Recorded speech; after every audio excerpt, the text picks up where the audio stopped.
Namaste, Sadhguru. Namaskaram. I'm Harshita.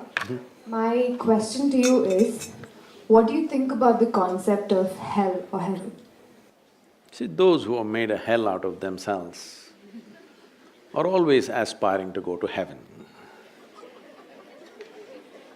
Yes.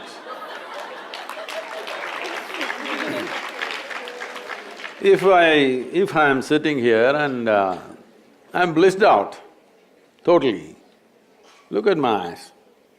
It looks like I'm always stoned. Yes, never touched a substance, but this is the most complex chemical factory in the world. Is that so?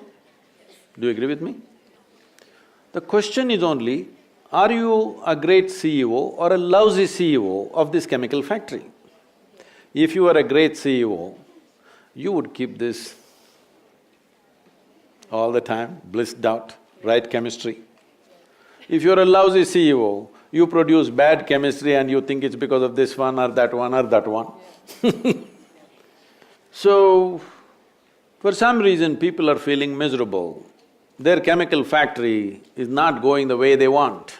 They can call it sadness, they can call it misery, they can call it depression. So, when this is feeling like hell, we hope that somewhere when we go up there, that everything will be fantastic. Harshita means, blissed out. So, this happened in Alabama. You know Alabama state? It's a special state. It's a different kind of state, hardcore religious state.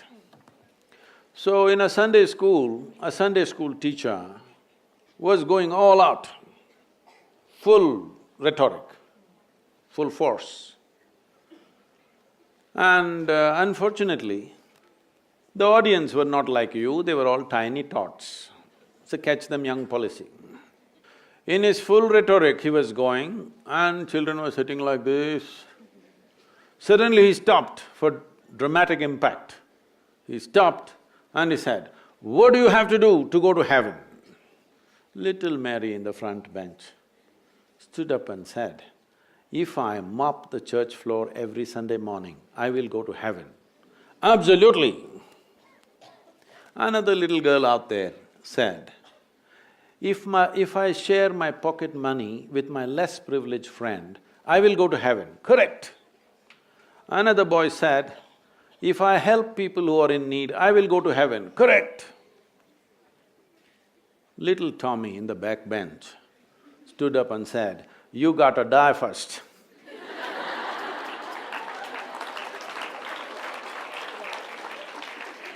Well, that's a qualification. If you want to go to heaven, you got to die first. So when you die, depending on your culture, we will either bury you or burn you or cut you and throw you to the birds. Yes, one of these things we will do, depending on your culture. So one thing is very clear, you will put your body back into the earth and it's a very eco-friendly thing to do. So you left your body and went to heaven. So, what is in heaven? In Hindu heaven, food is very good. If you are a foodie, you must go to Hindu heaven. Nala himself will cook personally for you. He's the greatest chef. If you go to another kind of heaven, white-gowned ladies will float around in the clouds.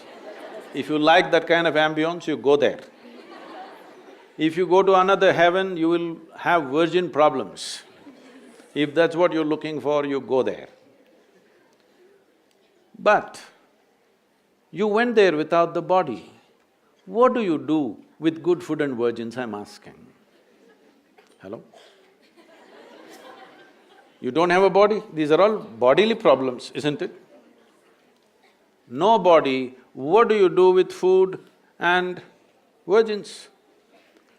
In the Hindu way of life, there is a thing, up there in heaven, there is an Akshaya Patra. How much ever you eat, food will always be full. Well, when you go without a body, food will always remain full in the vessel. And they will always remain virgins.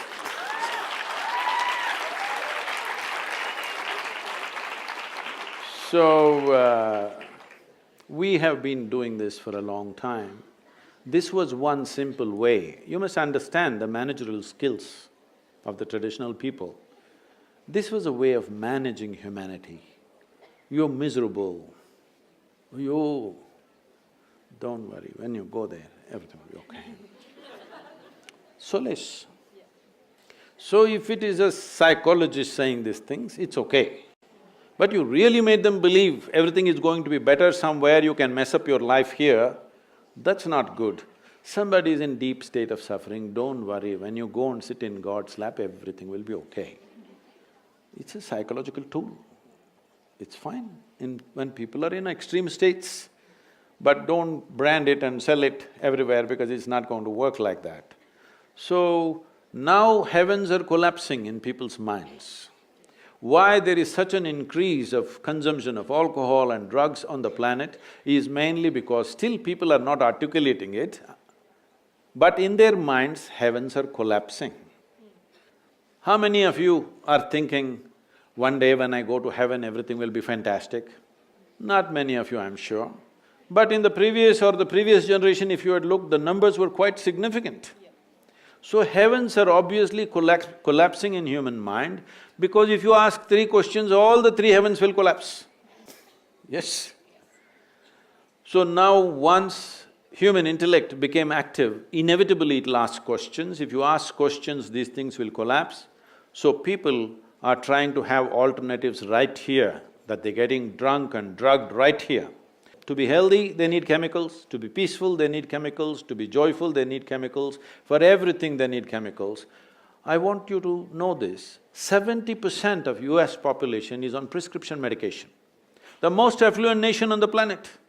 Why does individuals and society seek affluence? Because the first step of affluence is choice of food, choice of nourishment. The second step of affluence is choice of lifestyles. The most incredible variety of food is in front of you and enormous lifestyle choices are there, and in this society, 70% of the people are on pharmaceutical, prescription medication. This clearly shows if you do economic development without also cultivating human consciousness, our wealth will become our biggest problem. So we are still on the threshold of economic development. This is the time where we have to invest in evolving human consciousness. So if individual evolution in terms of becoming conscious doesn't happen, you will see 90% of the population will fall into chemicals. When they fall into chemicals, I'm not talking about this as a moral thing. If 90% of the human population goes on constant usage of chemicals, the next generation that we produce will be a generation which will be much less than who we are. And that's a crime against humanity. Every generation, the next generation that comes, must be at least one notch better than who we are. If we produce a generation less than us, then we have committed a crime against humanity, we have taken humanity backwards. And that is what will happen if chemical usage multiplies and it is going wild. This is the time to raise consciousness, that's why we are here with you. To blow your mind without cocaine.